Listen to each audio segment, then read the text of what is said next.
નમસ્કાર, bullet breaking સાથે હું છું ધ્રુવી શાહ. આપની સાથે સમાચારોની શરૂઆત કરીએ. ભાજપના નેતા પ્રદીપ ભાખર પર દુષ્કર્મ આરોપ કેસમાં નવો વળાંક આવ્યો છે. અમરેલીની દુષ્કર્મ પીડિતાના પતિનો વિડીયો હવે સામે આવ્યો.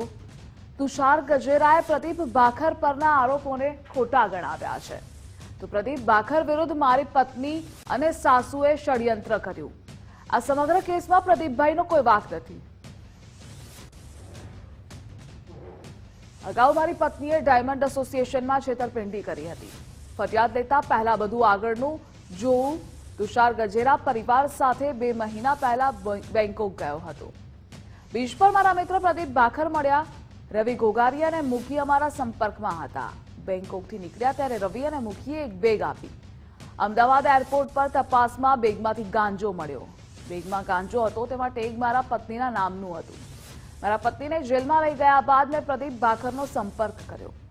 પ્રદીપ ભાખરે મને ફાઇનાન્શિયલ અને વકીલનો સપોર્ટ કર્યો.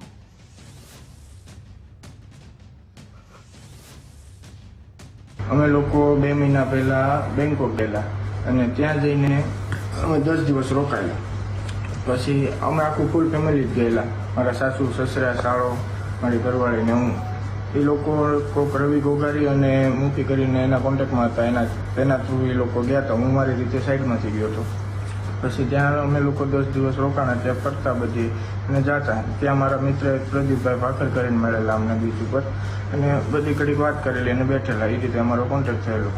અને પ્રદીપભાઈ ભાખર એ મારા નાનપણના મિત્ર છે. પછી અમે 10 દિવસ પછી રિટર્ન આવતા હતા. એટલે અમે જ્યારે બેંકોકથી નીકળ્યા ત્યારે અમને એક રવિભાઈ અને મુખીભાઈ કરીને આવ્યા અને એરપોર્ટે બેગ આપી ગયા હતા.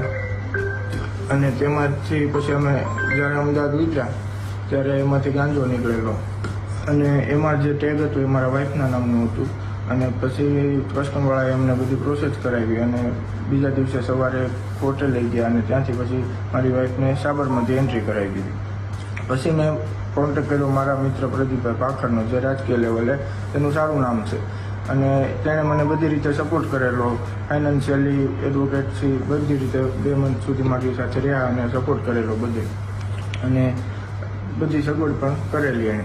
પછી જ્યારે મારી વાઈફ બહાર આવી ત્યારે એણે અને એના મમ્મીએ બંને થઈને પ્રદીપભાઈ ઉપર બીજું ષડયંત્ર કર્યું અને તેના ઉપર અત્યારે બળાત્કારનો ને એવો બધો કેસ કરેલો છે.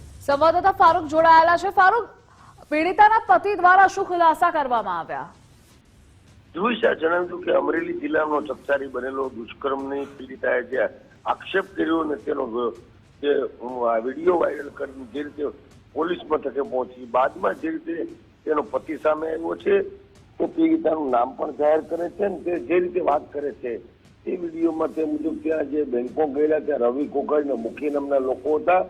તે તેમને ત્યાં આપી ગયેલા હતા બેગ અને એમાં જે ગાંજો હતું. આ સમગ્ર વાત તેના પતિ કરી રહ્યા છે, જેનું નામ છે તુષાર ગજેરા. તુષાર ગજેરા જે રીતે ત્યારે વાત કરી રહ્યા છે તેમાં દુષ્કર્મ પીડિતા અંગે દુષ્કર્મ પીડિતા છે તે જ ખોટી હોવાનું તે જણાવી રહી છે. પરંતુ સૌથી મહત્વની બાબત એ છે કે જે રીતે સોશિયલ મીડિયામાં વિડીયો વાયરલ થયો છે, આ વિડીયો વાયરલમાં સંપૂર્ણપણે આખા કટકા કરીને જોડ્યા હોય તેવું પણ સ્પષ્ટપણે જણાય આવે છે. કેમ કે જે રીતે આખો પ્રદીપ ભાખરના સમર્થનમાં જ આખો વિડીયો એને બનાવ્યો હોય તેવું સ્પષ્ટપણે જોવા મળી રહ્યું છે. ત્યારે 2 માસ સુધી એને ફાઇનાન્શિયલી મદદ કરી હતી, વકીલની મદદ કરી હતી. પ્રદીપનો કોઈ વાંક નથી. પ્રદીપે બધી રીતે મને સપોર્ટ કર્યો. તો આવી જે રીતે વાત કરે છે તે જોતા આખા વિડીયો છે તેને કટકા કરીને તેને જોડીને આખો વિડીયો બનાવ્યું તો સ્પષ્ટપણે જોવા મળી રહ્યું છે. ત્યારે હાલમાં જે રીતે આખો દુષ્કર્મ કેસમાં જે રીતે પીડિતાનો આક્ષેપ હતો તે અંગે એના પતિનો આ બીજો વિડીયો છે એ સોશિયલ મીડિયામાં વાયરલ થયો છે. જી ફારૂક, જોડાવા બદલ આભાર આપનો.